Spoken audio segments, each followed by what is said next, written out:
नमस्कार, मी परमदास जाधव. तर शेतीत आता नवीन तंत्रज्ञान म्हणजे AI तंत्रज्ञान हे शेतीमध्ये आलेलं आहे. पण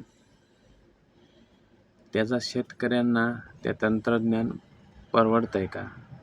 तर पूर्ण प्रॉफिट त्याचं होतंय का शेतकऱ्यांना? तर आपण थोडक्यात समजून घेऊया.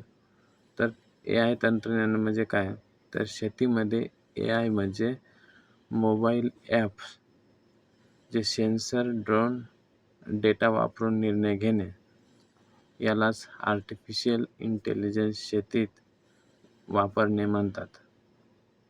तर AI तंत्रज्ञानाचा खर्च किती येतोय? तर कमी खर्च हा मोबाईल ॲप असतंय. तर त्याच्यात हवामान ॲप ते फ्री सल्ला देतंय. तर माती तपासणी हे साधारण 200 ते 500 रुपयामध्ये येते. तर लहान शेतकरी सहज वापरू शकतो. तर मध्यम खर्च किती आहे? तर जे सॉईल सेन्सर येत आहे ते 3000 ते 10,000 पर्यंत असतंय. तर ऑटोमॅटिक जे सिस्टीम असते ती 10,000 ते 50,000 पर्यंत येते. हा मध्यम खर्च आहे. हा जास्त थोडा खर्च आहे. पण याची गुणवत्ताही चांगली असते आणि म्हणून याचा थोडा खर्च पण हा जास्त असतोय. तर जास्त खर्च हा ॲग्रिकल्चर ड्रोनमध्ये असतोय. हा 2 लाख ते 10 लाखपर्यंत हा ड्रोन येतोय.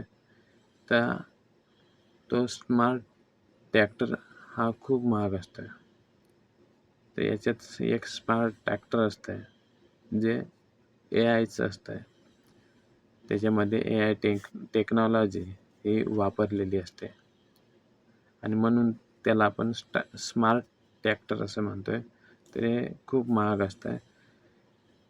हे सर्व शेतकऱ्याला थेट परवडत नाही, कारण याची किंमतसुद्धा भरपूर आहे. मग शेतकऱ्याला AI परवडेल का? तर याचं उत्तर आहे हो आणि नाही पण. कारण परवडेल तर काय? तर मोबाईल ॲप वापराल, सरकार योजना घेतल्या, ड्रोन भाड्याने घेतला. तर आपण ड्रोन भाड्याने सुद्धा घेऊन त्याचा वापर आपण करू शकतोय. आणि AIचं जे ॲप आहे मोबाईलवरचं ते आपण वापरून त्याच्यातली जी सेवा आहे ती आपण घेऊ शकतोय. तर परवडत नाही का?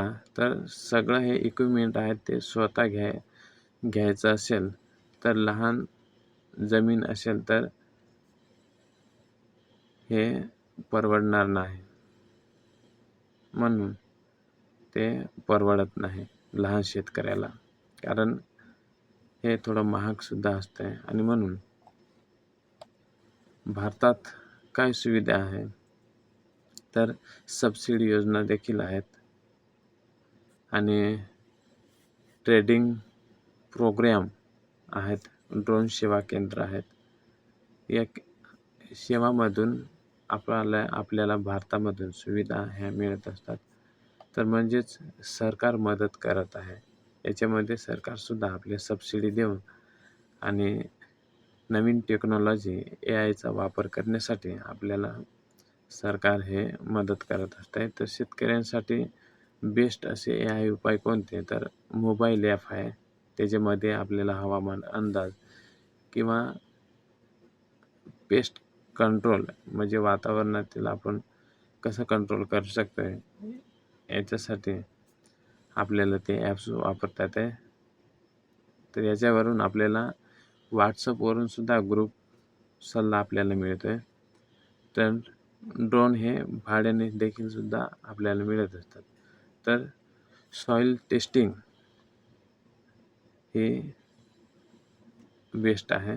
तर कमी पैशात हा मोठा फायदा आपल्याला मिळतोय. ते सॉईल टेस्टिंगसुद्धा करतात. तर याचा फायदा काय होतो, तर 20 ते 30% उत्पादन हे या AI टेक्नॉलॉजी वापरून आणि आपण उत्पादन हे वाढवू शकतो.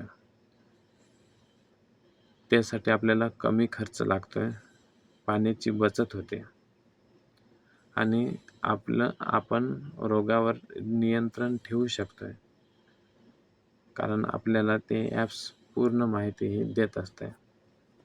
तर याच्या समस्या काय आहेत, तर हे तंत्रज्ञान वापरण्यासाठी आपल्याला तांत्रिक ज्ञान हे असणं गरजेचं आहे आणि इंटरनेट आवश्यक आहे. इंटरनेट लागतंय आणि तिसरं म्हणजे तर सुरुवातीचा हा खर्च हा थोडा जास्त असतोय आणि म्हणून ह्या समस्यांना आपल्याला तोंड द्यावे लागते. तर AI शेती परवडेल, पण ती स्मार्ट वापर केल्यावरच ते परवडेल. तर खरेदी करून त्या सेवा आपण घेऊ शकतोय. तर आपण हे AI टेक्नॉलॉजी खरेदी करू नसलो तरी आपण ह्या सेवा वापरू शकतोय. तर असा हा ज्या AI आहे त्या AIचा आपण शेतीमध्ये वापर हा चांगल्या पद्धतीने उत्पादन वाढीसाठी आपण ह्या नवीन टेक्नॉलॉजीचा वापर करणे आवश्यक आहे. धन्यवाद. व्हिडिओला सबस्क्राईब करा.